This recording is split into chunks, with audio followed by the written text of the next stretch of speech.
السلام عليكم ورحمة الله وبركاته. اللهم صل على سيدنا محمد وعلى آله وصحبه وسلم. متابعين صفحتنا وناس للمنظفات، النهاردة أول فيديو لينا في تعليم تصنيع المنظفات، والنهاردة هنصنع 100 لتر من عجينة الدوني بجودة ممتازة خالص.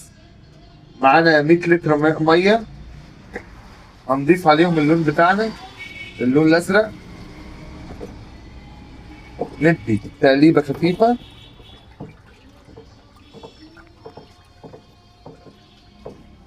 لحد ما نوصل لدرجة اللون اللي احنا محتاجينها.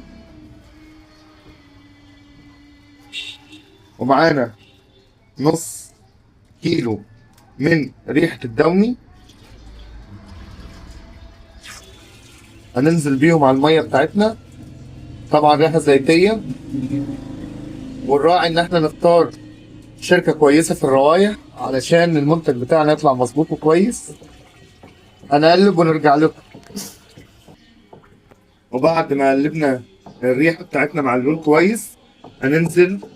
ده معانا نص لتر عجينة سوفت، هنفتح الكيس وننزل تدريجي مع التقليب السريع.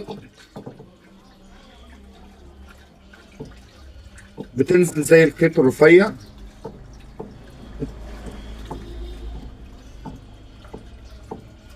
هنقلب ونرجع لكم.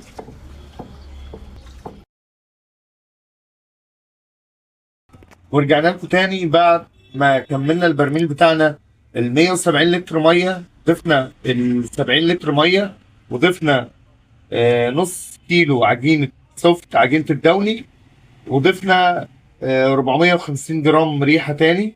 ودي كانت النتيجه اللي قبل النهائيه، لان هو برضو لسه هيربط تاني وهيبقى اتقل من كده بكتير، بس علشان وقت الفيديو وما نعطلكمش معانا. مع تحيات محل مصر للمنظفات، وانتظرونا في تصنيعات تاني جديده.